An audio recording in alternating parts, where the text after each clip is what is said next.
салом тамошобинони гиромӣ. Ташаккули давлати миллӣ ва рушди ҷомеаи шаҳрвандӣ маданияти баланди ҳуқуқиро тақозо менамояд. бе боло бурдани маданияти ҳуқуқӣ бунёди ҷомеаи демократӣ ғайриимкон аст.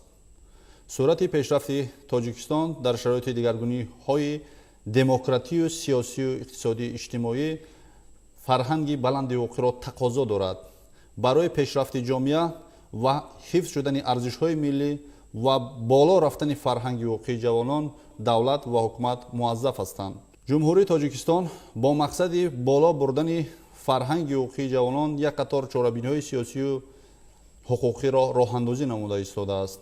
боло рафтани фарҳанги ҳуқуқии ҷавонон роҳи дурахшони давлату ҳукуматро муайян мекунад. вақт бо муҳимияти ин барои суҳбат ба студия даъват намудем доктор илми ҳуқуқшиносӣ Сангинзод Дониёр. барои боло бурдани фарҳанги ҳуқуқии ҷавонон дар шароити имрӯза чӣ корҳоро ба сомон расондан ба мақсад мувофиқ аст? воқеан имрӯз худи фарҳанги ҳуқуқӣ ба ду маъно мавриди омӯзиш қарор дода мешавад. аввалан фарҳанги ҳуқуқӣ ҳамчун маҷмӯи донишҳо, арзишҳо, муносибатҳои шахс ба ҳуқуқ аст ва баъдан фарҳанги ҳуқуқӣ ин дарк намудани ҳар як шахси алоҳида аз меъёрҳои қонунгузории кишвар мебошад. пас фарҳанги ҳуқуқии ҷавонон маҷмӯи арзишҳои ҳуқуқие мебошад ки аз ҷониби онҳо дарк карда мешавад, аз ҷониби онҳо риоя, ҳифз ва татбиқ мегардад. дар ҷомеае ки давлати демократӣ номгузорӣ шудааст ва он ҳамчун ҷомеаи ҳуқуқбунёд муаррифӣ мешавад, пас фарҳанги ҳуқуқии ҷавонон бояд дар сатҳи воло қарор дошта бошад.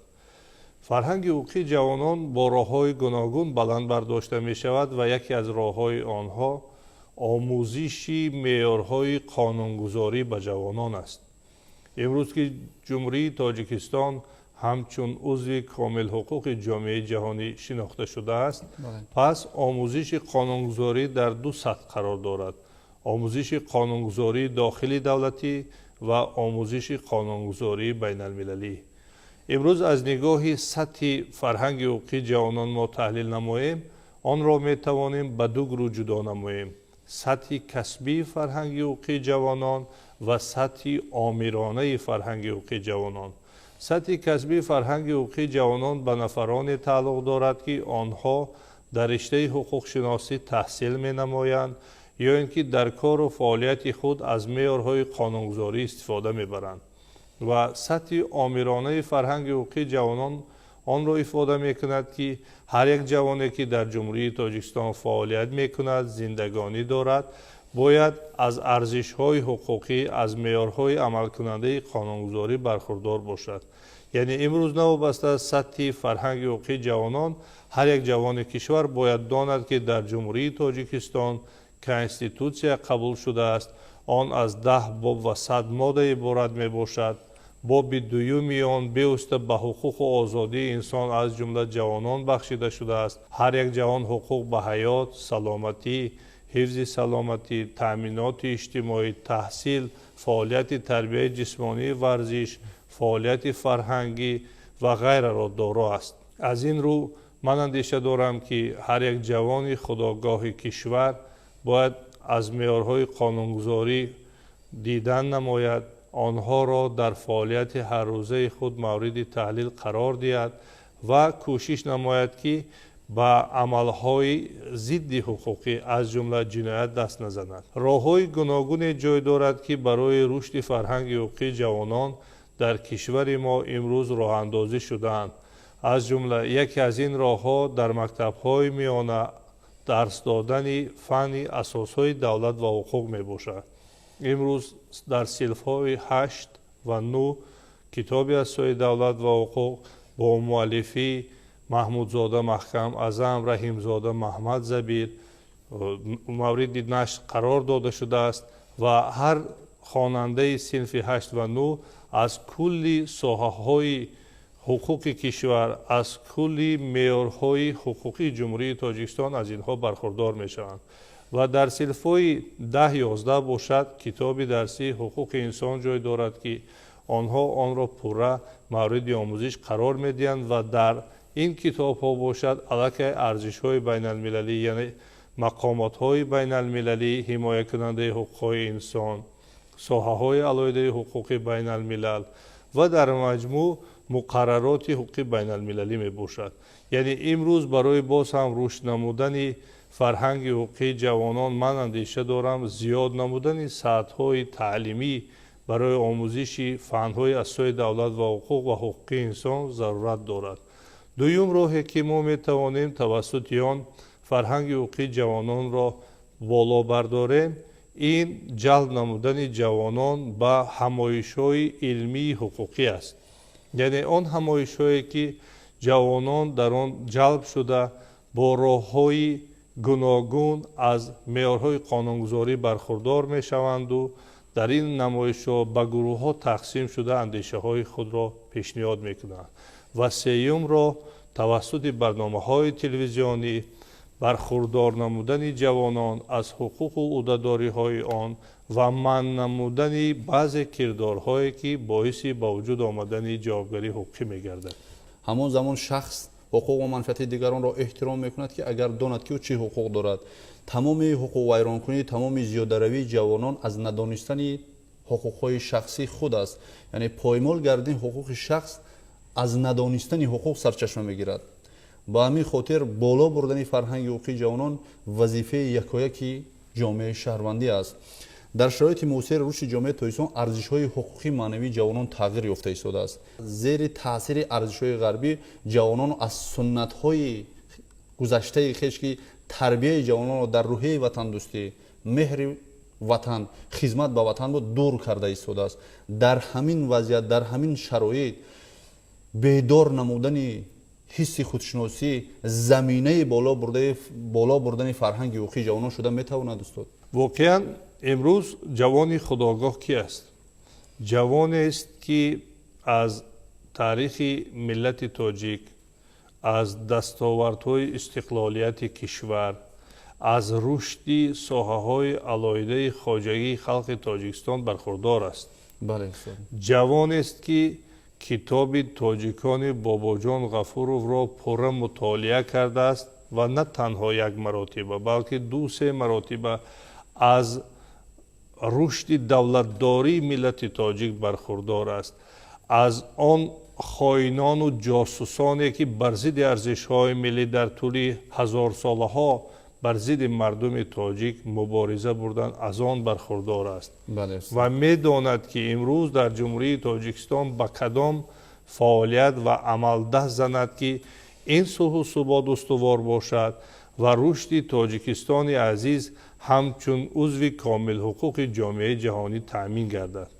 پس جوان خودآگاه از یک طرف جوان داننده تاریخ خلق تاجیک و جوان داننده ارزش‌های حقوقی از جمله قانونگذاری کشور است. هر جوانی که از این ارزش‌ها برخوردار است در همه مورد می‌داند و می‌فهمد که آن معلومات یا اطلاعاتی که از جانب گروه یا فرد پیشنهادی آن می‌گردد آن معلومات اغواانگیز است، گمراه کننده است یا واقعی و حقیقت است. جوانی که امروز از معیارهای قانونگذاری کشور برخوردار است مبارزی اصلی وطن خود، مبارزی استوار نگاه داشتن صلح و ثبات کشور می باشد. مثال مشخص را می گیریم. امروز در جمهوری تاجیکستان قانون درباره امنیت عمل می کند و همین قانون معین می کند که کدام راه‌ها باعث نگاه داشتن امنیت دولت و حفظ منفعت‌های ملی است. هر یک جوانی که امروز در جامعه تاجیکستان زندگانی دارد و از صلح و ثبات شکرانه می‌نماید در حالت با وجود آمدن خطر به امنیت دولت یا خود یا توسط مقامات حفظی حقوق راه‌های پیشگیری نمودن آن را می‌کند.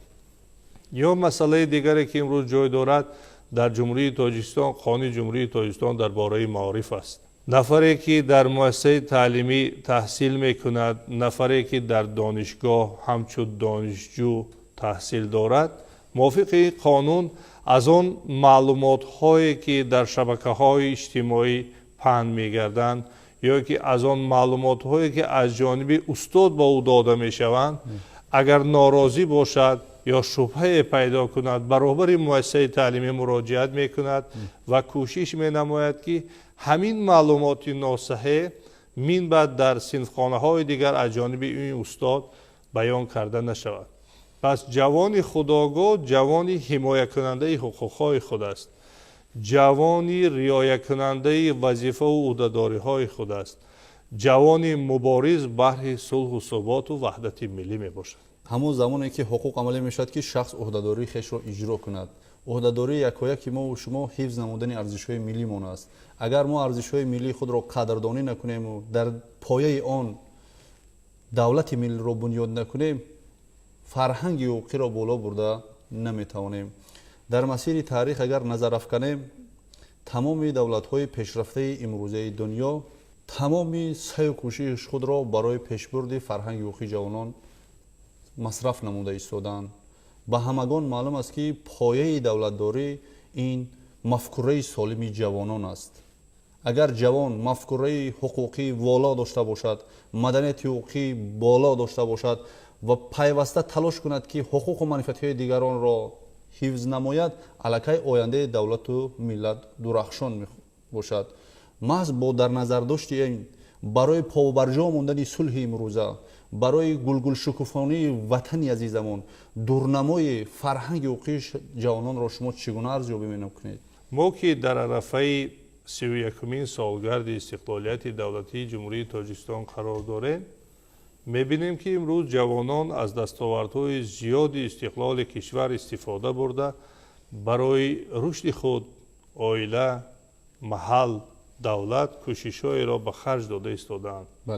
аз ҷумла аз ҷониби пешвои миллат таъсис додани квотаҳои президентӣ, стипендияҳои президентӣ, маркази дурахшандагон, дастгирии ҷавонон баҳри иштирок дар сатҳи байналмилал дар озмунҳои варзишӣ, фарҳангӣ, илмӣ ва дар маҷмӯъ таъсис додани комиссияи олии аттестатсионии назди президенти ҷумҳурии тоҷикистон ҷиҳати ҳимоя намудани рисолаҳои номзадӣ ва докторӣ боиси он гардиданд ки ҷавонон худ аз ин дастовардҳо истифода бурданд ва барои рушди кишвар кӯшишҳо ба харҷ дода истоданд ки имрӯз саҳмеам гузоранд ва дурнамои рушди фарҳанги ҳуқуқии ҷавонон бо як қатор чораҳо ё роҳҳо таъмин карда мешавад. аввалан имрӯз яке аз барномаҳое ки барои боло бурдани фарҳанги ҳуқуқии ҷавонон саҳми арзанда дорад аз ҷониби ҳукумати ҷумҳурии тоҷикистон 30 декабри соли 2021 қабул шудани барномаи таълим дар соҳаи ҳуқуқи инсон барои солҳои 2022-2026 аст. ва ин барнома тамоми сохторҳо аз ҷумла муассисаҳо, корхонаҳо, мақомотҳои давлатиро ӯҳдадор менамояд ки чораҳои мушаххасро барои фаҳмонидани меъёрҳои ҳуқуқӣ, қонунгузории кишвар ба ҷавонон роҳандозӣ кунанд. ва имрӯз ин барнома боиси он гардида истодааст ки дар ҳама сатҳҳо баробари таълим додани ҳуқуқи инсон дар сатҳи мактабҳои миёна, донишгоҳҳо ҳамоишҳои илмӣ баргузор карда шаванд. ва ман андеша дорам ки як қатор корҳои дигарро низ мо бояд ба сомон расонем ки ҷавонон бештар ба арзишҳои ҳуқуқӣ наздик шаванд, аз он бархурдор гарданд, дар ҳаёти ҳаррӯзаи худ истифода баранд. аввалан ҷалб шудани мақомоти ҳифзи ҳуқуқ баҳри боло бурдани фарҳанги ҳуқуқии ҷавонон ки ин метавонад бо роҳи огоҳ намудани ҷавонон аз фаъолияти худ. имрӯзҳо хушбахтона тавассути телевизион наворҳое паҳн мегарданд ки аз кирдорҳои зидди ҳуқуқии ҷавонон бархурдори дигар ҷавононро таъмин менамоянд. яъне нафаре ба ҳуқуқвайронкунӣ даст зад, аз ҷониби мақомоти ҳифзи ҳуқуқ дастгир шуд, оқибати ҳуқуқии он муайян гардид, аллакай ин роҳи боз ҳам рушд бахшидани фарҳанги ҳуқуқии ҷавонон мегардад. дуюм ҷалб намудани ҷавонон ба иттиҳодияи ҷавонон аст ки онҳо ҳимоякунандаи манфиатҳои ҷавонон мебошанд. имрӯз хушбахтона дар ҳама сатҳ аз ҷумла масалан дар мактабҳои миёна, созмонҳои ҷавонон, дар донишгоҳҳо ҷамъияти илмии донишҷӯён созмони ҷавонон амал мекунад ки онҳо манфиати ҷавононро ҳифз мекунанд ва ташвиқу тарғиби фаъолияти онҳо низ боиси боло бурдани фарҳанги ҳуқуқии ҷавонон мегардад. пас аз нигоҳи амалияи имрӯза ду роҳи рушд бахшидани фарҳанги ҳуқуқии ҷавонон, яъне қабули қонуну қарорҳои мушаххас барои дастгирӣ намудани ҷавонон, таълими ҷавонон ва дуюм созмон додани иттиҳодияҳо, гурӯҳҳои ғайридавлатии муайянкунандаи манфиати ҷавонон роҳи баландбардоштани фарҳанги ҳуқуқии ҷавонон ва вусъат бахшидан ба рушди ҳуқуқии ҳар як ҷавони кишвар мебошад. дурнамои фарҳанги ҳуқуқии ҷавонон аз ҳамон қабулу қарор ва сиёсати пешгирифтаи ҳукумати кишвар аён аст ки ояндаи ҷавонон дурахшон аст. ёдовар мешавем, ҳамсӯҳбати мо буданд доктор илмиҳуқуқшуносӣ профессор Сангизод Дониёр. ҷавонон қувваи пешбарандаи ҷомеа ҳастанд. ҷавонон ояндаи миллату давлати хеш ҳастанд. ҷавонон идеологияи пешбарандаи сиёсати ҳукумату давлат маҳсуб меёбанд.